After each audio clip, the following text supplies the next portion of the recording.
And Disney decided to hire the most insufferable girl boss narcissist that exists on Earth, who hates Snow White. They're leaning in.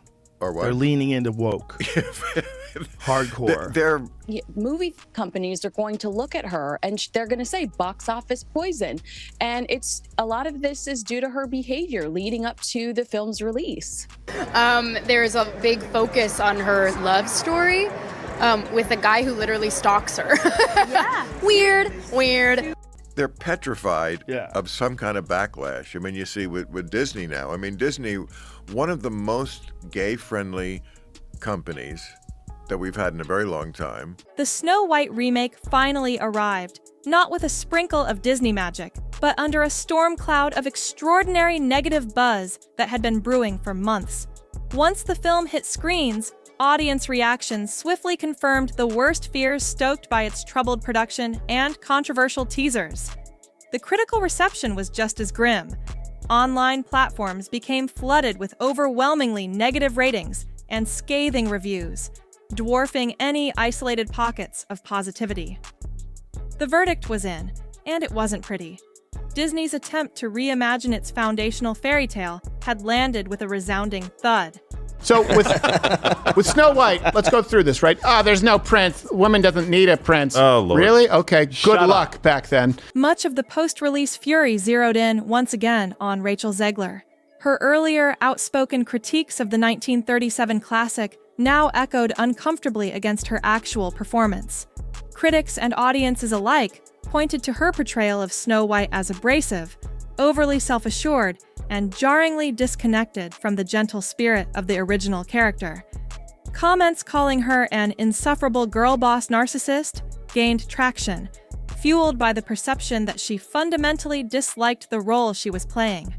Industry whispers labeled her potential box office poison, attributing the film's failure largely to her behavior and statements leading up to the release. The situation grew so tense that even Jonah Platt, whose own father co-produced the film, publicly shared harsh words for the star after a damning report titled "Inside Disney's Snow White Fiasco" surfaced. Her attempts to project enthusiasm later in the promotional cycle were widely seen as unconvincing damage control. He doesn't need a prince to save her, and not surrounded by 7 weird people. Oh, okay, just CGI fictional goblins, I guess. Beyond the lead actress, the handling of the 7 dwarfs became a symbol of the film's broader missteps. After initially planning to replace them with diverse, magical beings to sidestep potential controversy, Disney faced backlash from members of the dwarfism community who argued this eliminated crucial acting opportunities. Caught in a bind, the studio pivoted again. The final film revealed their solution: computer-generated versions of the dwarfs. This decision satisfied almost no one. Critics lambasted the CGI creations as hollow, lacking the warmth and emotional resonance essential to the story. Instead of authentic live-action portrayal, audiences got digital stand-ins that underscored the film's perceived lack of heart, trading hand-drawn charm for cold, unengaging spectacle. To go out and badmouth everybody and talk smack about, older movies in the same franchise, the canon story, I guess? Yeah. I don't know, dude. I feel like they would have had better control over that. The dwarf debacle was further complicated by the shadow of Peter Dinklage's earlier widely publicized comments criticizing the stereotypical depiction of dwarfs in fairy tales. While some applauded his stance, others, including actors within the dwarfism community, pointed out the irony. His criticism potentially contributing to Disney erasing roles they desperately wanted. Disney seemed trapped, trying to navigate progressive sensitivities while appeasing legacy fans, and ultimately failing on both fronts. The final CGI solution felt like a clumsy compromise, a technologically advanced yet emotionally hollow approach that perfectly encapsulated the critiques of Disney's current direction, sometimes finding ways to be less progressive in the name of avoiding offense.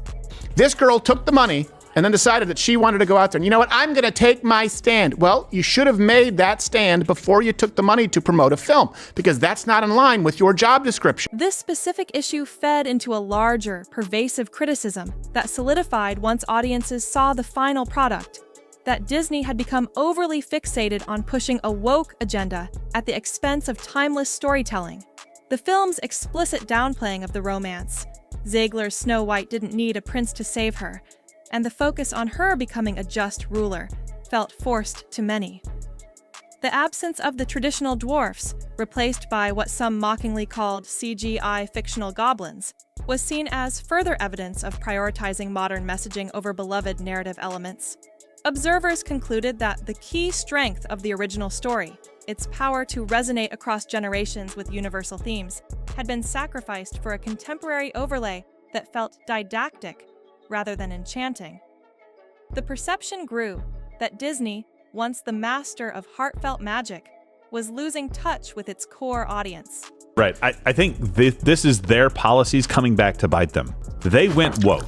Yeah. She went out and said stuff woke that was going to hurt the film. They couldn't come out and go against her because then you're going after somebody for saying what you say you believe. Adding to the film's woes were persistent rumors of behind-the-scenes friction, particularly between Rachel Zegler and Gal Gadot, who played the evil queen. While early interviews showed them displaying camaraderie, later whispers suggested tension had soured their dynamic. Some fans even perceived that Gadot's presence was deliberately minimized in the final marketing push. Whether true or not, the chatter about alleged disagreements further tarnished the film's image, painting a picture of internal conflict mirroring the external controversies and contributing to the sense of a production plagued by problems from start to finish.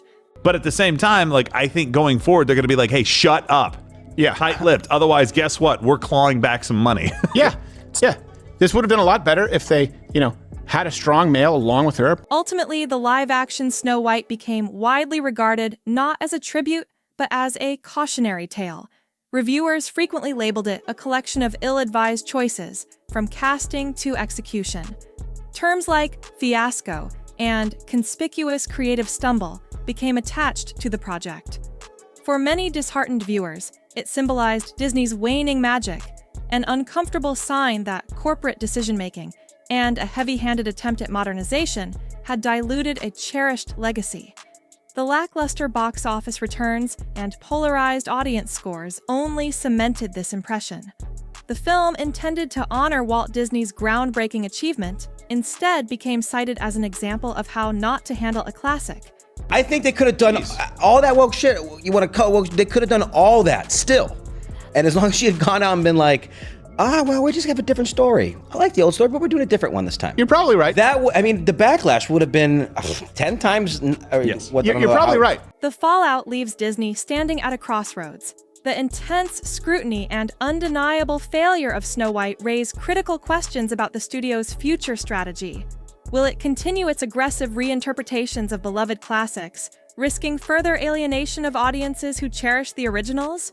Or will the financial and reputational damage prompt a course correction, perhaps leading to more nuanced updates that respect the source material's core appeal? While the studio hasn't announced drastic shifts, the potent negative feedback is hard to ignore. The story of Snow White 2025's reception serves as a stark reminder of the power of nostalgia and the deep emotional connection audiences have with these foundational tales. Our primary purpose is to entertain, and where we can entertain responsibly, obviously we try to do that. We try to have a positive impact on the world, but the first thing we need to do is entertain. Jonah Platt, whose father helped produce the latest Snow White film, had some very harsh words for star Rachel Zegler. For context, Variety wrote a report recently titled Inside Disney's Snow White Fiasco, Death Threats, Beefed Up Security, and a Social Media Guru for Rachel Zegler. Even as the film transitions from theaters to streaming, it continues to be a flashpoint for cultural debate. Some argue its modernization was necessary, a reflection of evolving values. Others passionately maintain that its radical alterations fractured the timeless essence that made the original Snow White an enduring icon for nearly a century. What remains undeniable is that this adaptation failed to capture the magic it sought to update.